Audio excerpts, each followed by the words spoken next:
familia de las FAT y la familia de las caspasas. Además de eso, actúa como un control transcripcional de la apoptosis al producir la fosforilación de las familias FOXO. Y además de eso, también actúa o interviene en el metabolismo de la glucosa debido a que bloquea la proteína GSK3. Bien, entonces aquí tenemos el primer paso, que es la unión del ligando al receptor de membrana.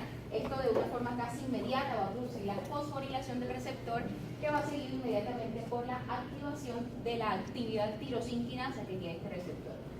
Así pues, esa PI3K, que es la que va a actuar sobre este agente que tenemos acá, para formar este fosfatidilositol 3-fosfato, van a existir de diferentes formas, ¿verdad? Existen clases 1, 2 y 3, pero las que han sido descritas en las malformaciones de desarrollo cortical son las tipo 1 específicamente. Y a su vez, esta va a tener dos subtipos, la tipo A y la tipo B. Ese tipo 1A, que es la más descrita en las malformaciones, va a tener dos subunidades, una subunidad catalítica y una subunidad adaptadora. Pero bueno, ¿esto qué importancia tiene o finalmente a qué conduce? Para que toda esta vía pueda ser activada, esa subunidad adaptadora se tiene que unir a esa subunidad catalítica para poder activar al AKT. ¿Qué es lo que entonces ocurre a continuación? Ese PI3K, ya que ha sido activo porque ha sido fosforilado, va a hacer que esa fosfatidilositol bifosfato se convierte en fosfatidilositol trifosfato. Ahora, ese PIP3, ¿qué hace? Ese PIP3 tiene la capacidad de atraer a proteínas que tengan en su conformación complejos de plextrina. Muy bien, entonces, ¿quiénes tienen complejo de plextrina? Quienes lo tienen son la AKT y la PDK1. Recordemos que vamos paso a paso para finalmente saber cómo se activa esa vía. Entonces, esa PDK1, que es la proteína dependiente de quinasa 1, va a actuar sobre el dominio treonina 308, que es el dominio quinasa de la AKT. Pero ocurre algo muy importante. La activa de forma incompleta. Y como está activa o la activa parcialmente, la AKT todavía no puede ejercer todas sus funciones. Y es por eso pues que esta AKT monofosforilada va a ser liberada al citoplasma. Y resulta que en el citoplasma ya va a haber alguien que va a estar esperando por ella. Y es el complejo mTOR2. Este complejo mTOR2, recordemos que es quien tiene la enzima mTOR, va a ser o va a activar ya de forma completa porque va a actuar sobre el complejo serina 473. Entonces tenemos otro punto importante de nuestra vía, porque aquí tenemos a la AKT completamente activa. Esa AKT activa va a actuar sobre un complejo que es el complejo de esclerosis tuberosa. Ese complejo de esclerosis tuberosa existe de dos formas. Está el tipo 1 y el tipo 2. Muy bien. Este complejo de esclerosis tuberosa va a tener dos proteínas muy importantes, que son la amartina y la tuberina. La amartina y la tuberina son quienes inhiben a la mTOR para que no se formen los túberes en los pacientes que tienen esclerosis tuberosa.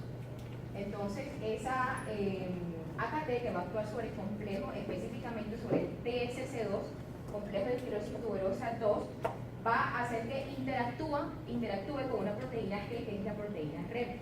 En condiciones normales, esta red se va a encontrar unida al complejo mTOR1.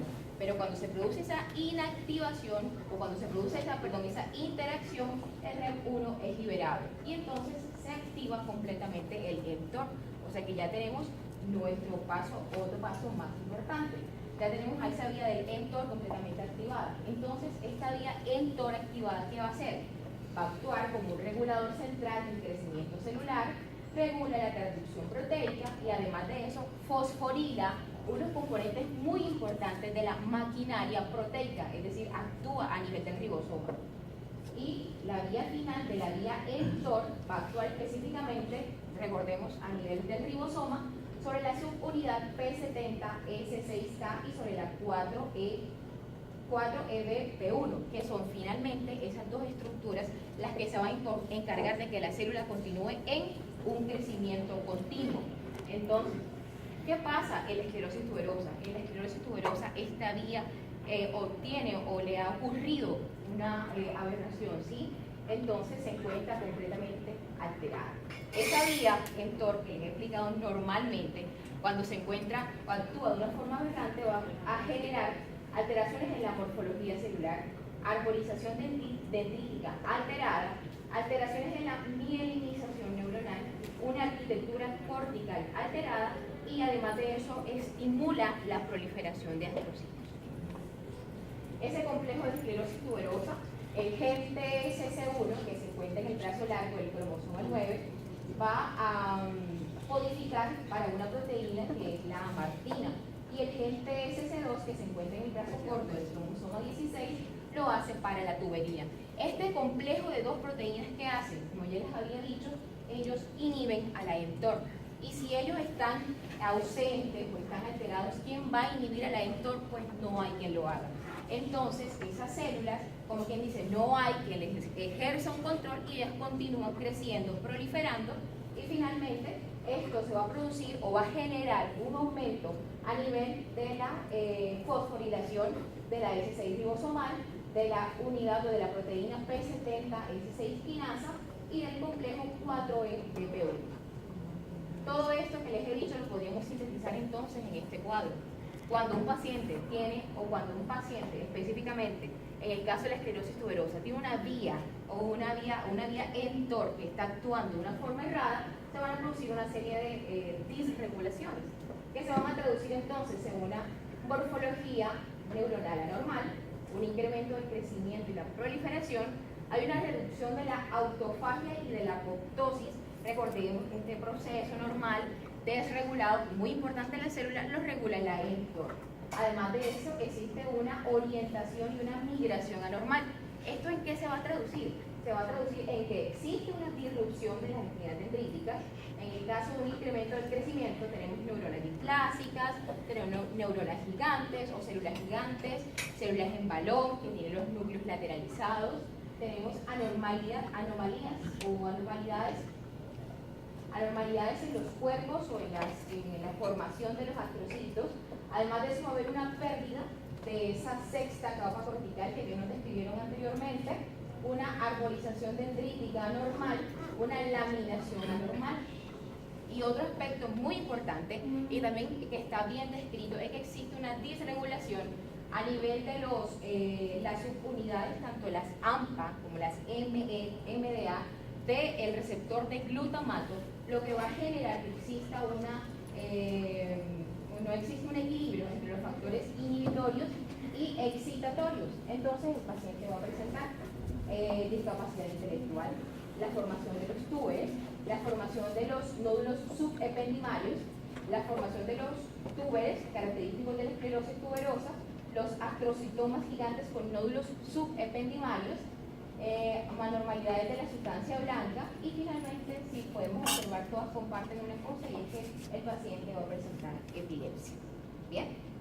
Otra vía que también ha sido descrita, sobre todo en publicaciones muy recientes, pero que sin embargo no tiene tanto poder como la que ya ha sido descrita en la mTOR, es la vía REL. La vía REL, como recuerdan, me lo explicaron en la primera presentación, está involucrada con la expresión de una proteína que es la proteína relina.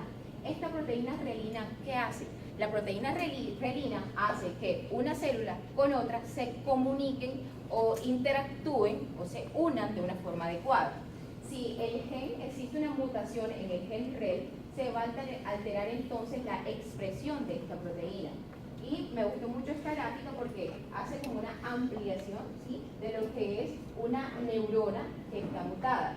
Esta neurona mutada, básicamente, lo que va a expresar, lo que va a presentar, es que esa AKT, porque también están íntimamente relacionadas, esa AKT va a producir la fosforilación de ese FOX y además de eso lo internaliza. Esto es como un paso previo para que esa internalización de ese factor no produzca la expresión o produzca alteraciones en el gen REL, y de esta forma la relina no se va a poder expresar como debe o en condiciones de normalidad, lo que finalmente va a producir que existan migraciones o defectos en la migración neuronal. Bien, a manera de conclusión podríamos decir entonces que este tema es realmente importante, porque cuando se enfrenten a un paciente que tiene una epilepsia fármaco resistente hay que sospecharlo por lo menos. Un avance muy importante en entender qué es lo que ocurre en todo esto ha sido definitivamente la elucidación de las vías de señalización celular, que podríamos decir que es un tema muy nuevo para todos nosotros. Y además de eso, las vías que más están descritas son la vía del fosfatidilrositol, 3-quinasa, AKT, mTOR y la vía ARNL, y que cuando estas se encuentran aberrantes se van a producir alteraciones en la proliferación, la migración y la organización celular, que finalmente van a conducir a epileptogenesis. Muy bien, este es el panorama, todo muy tranquilo, algo desolado, y podríamos entonces formularnos una pregunta. Ya conocemos todo acerca de la biología molecular de las malformaciones del desarrollo cortical. Bueno, la respuesta es no, esto es solo el principio. Y afortunadamente los avances cada día están apuntando mucho más a que nosotros los médicos y quienes nos enfrentamos a esos pacientes accedamos o tengamos muchísimos más mecanismos para poder actuar sobre nuestros pacientes y ejercer mejores mecanismos de tratamiento. Y me despido con esta frase. Hay una fuerza motriz más poderosa que el vapor, la electricidad y la energía atómica, y es la voluntad, que nunca nada los detenga.